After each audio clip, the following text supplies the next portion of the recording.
Welcome back, everyone. I am Dr. Rupa Wong. I'm an ophthalmologist and managing partner for my practice, Honolulu Eye Clinic, for the last 12 years. And today I wanted to talk about the keys to my success, how to build a private practice that not only is successful and profitable, but one that gives you autonomy and allows you to practice medicine the way that you want to. So if you're interested, keep watching.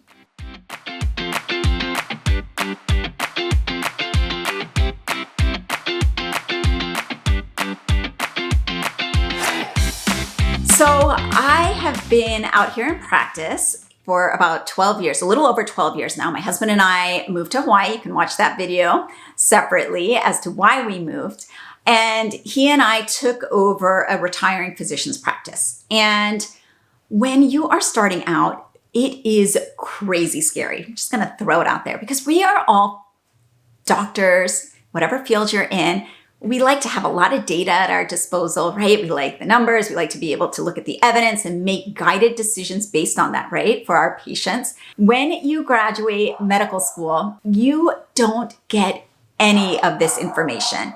You don't know how to hire staff. How do you pay for their healthcare insurance? How do you get on other healthcare insurance plans? When you finish training, you are unprepared. So honestly, it takes a huge leap of faith to be able to go into private practice because we like to have the information at our fingertips and we aren't taught any of this. You're not taught how to write a business plan, how to ask a bank for money, how to create a pro forma, how to get on insurance plans. Do you need malpractice, disability, or life insurance? How do you get the best staff? How do you get patients to your practice? You're not taught any of that. How are you about to start a business when you have no idea what being a business owner is about? Like truly, it's the least prepared I've ever been in my entire life. And I've showed up for exams without studying by accident when I was in college. But it takes it to a whole new level. So first and foremost is you have to have that faith in yourself that you can learn anything, especially now. Everything is available to you online. So you've got to dive into it knowing you're going to be doing a lot of extra work on nights and during the weekends, learning how to be a business owner. You're going to be learning how to do your QuickBooks. You're going to be learning the ins and outs of your reimbursements and what a 30, 60, 90-day AR is. And these are all topics I'm going to keep addressing in my weekly video series. But the key is you've got to go at it with an open mind that you can learn this information because you guys are smart, all right? You are all smart. You all finished graduate school. You finished your residency.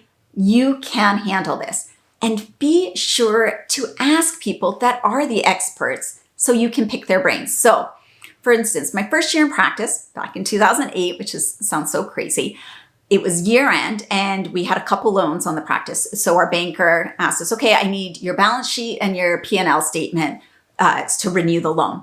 I didn't know what a P&L statement was and I didn't know what a balance sheet was. And I said, okay, yeah, I got it. I'm going to figure that out. So I got, back then there was really very little YouTube. So I got QuickBooks for Dummies. I figured out how to enter everything into QuickBooks and how to create balance sheets and profits and loss statements. And then he said, wait, did you reconcile your credit cards? I didn't know what that meant. I asked him, that's the most important thing you can do is ask for help. And ask for help from the people that are the experts in their field. You have an attorney. You're going to have an attorney to incorporate. Ask them for their guidance. It will be well worth it for them to teach you so you can continue doing it and not have to continuously just farm it out. So I would ask my accountant. I would ask the banker. I would ask the lawyer so that I grew in my knowledge as to how to do these things. So you've got to know that you are capable of this. All you have to do is set your mind to it that you will be able to handle it. You really will. You'll be able to get at all of this information because it's all right there. But it's a different way of thinking about things. You're not just concentrating on the diagnoses now. Now you're really trying to run at the health of your practice, right? Second, people always ask me, how do you build your practice? How have you become so successful in the community? I have like a 3-month wait list right now for patients to come into my practice. And we developed that pretty early on. But I remember when we started, we were petrified that patients would not come to us. And if any of you guys have seen Field of Dreams, remember, if you build it, they will come. I don't know, maybe I'm dating myself there. It's really true. If you build a good reputation in your community of taking care of patients well, of treating them well, not just getting the right diagnosis. That's only one aspect. There's a lot of different aspects to patient care. Getting the correct diagnosis is just one, but really, truly taking care of them, your reputation will build. And I promise you, your practice will build very naturally and very organically, even if you did nothing else. So when we moved here to Hawaii, a retina specialist, another ophthalmologist who was about 15 years older than us, he's like, in a few years, you are going to be wishing you were as free in your time as you are now, because you're going to get busy very, very quickly. And at the time, we're like, oh, we can only hope so. I wish that was the case. And it does happen. And it happens very organically. We did not pay to advertise on, TV or commercials or with Google. We didn't do any of that. We just honestly practiced really good medicine and took care of our patients to the best of our ability, and our reputation grew.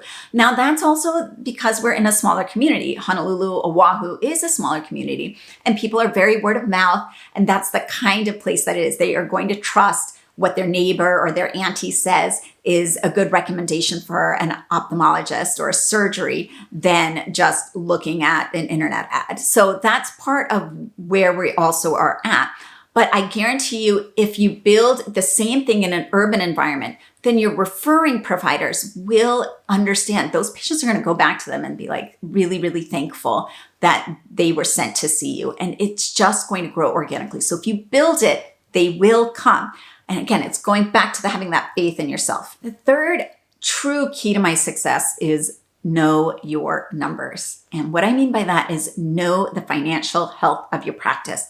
Just like you would check the blood pressure and temperature of every patient that walks in if you're an internist, or listen to the heart sounds if you're a cardiologist, there are several key metrics that are important in your practice. And it's really, really essential that you get a handle on those numbers and that you know what is going on in your practice. Don't just farm this out.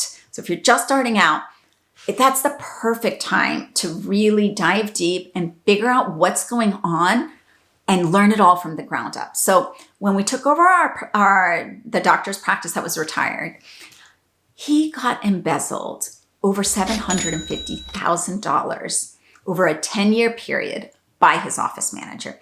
It's part of what led him to be so burnt out and that he wanted to retire in his early 60s and just sell the practice. The reason he got embezzled because he was not all that interested. He was a fantastic ophthalmologist. I'm going to preface that. He was such a good ophthalmologist. I talk to him still to this day, 12 years later. Feel so blessed that we were able to purchase his practice. But he just had no interest in learning the back end and the business side of medicine. And if you don't do it, if you don't have an idea as to where your money is going, things like this happen. I hate to say it happens so much to physicians and dentists. So know your numbers and save yourself the $700,000 in embezzlement, because he didn't get that money back. That person went to jail. She had spent that money. Save yourself the hassle and learn your numbers from the beginning. And that is just going to be very, very key at making sure that you can build a successful and thriving practice. Because if you are hemorrhaging money, you obviously cannot be putting money back into the practice to build it and grow it with either marketing or however you want to do it. So that is very, very, very important. There's a lot of things that you're going to need to do to get situated with your private practice. I am creating a checklist. So if you are interested in that, go ahead and sign up for my email list below. It's going to be in the comments and I will send that to you. But a checklist starting from A to Z of getting incorporated, getting on insurance plans, and kind of a time frame when you should be doing these things: 6 months before, 12 months before, 3 months before. Because there's a laundry list of things that you're going to need to do to get your practice up and running. And it's important that you get them done in a time-efficient manner, because if you're not on the insurance plans, you can't see patients. Like certain insurance plans, like Medicare, take a long time to get on. So you need to make sure that you are filing all that paperwork in a timely fashion. So we're going to dive deep into all of these details, but 3 overarching keys to success are: know that you can learn anything, know your numbers, and know that if you build it, they will come. All right, let me know specifically what you're interested in with this new series. I'm happy to produce videos on it. I've got a lot of experience. And I really would love to share it so that you guys don't need to reinvent the wheel, right? Okay, drop them in the comments below, subscribe, like, do all of that stuff, and I will see you later. Mahalo for watching.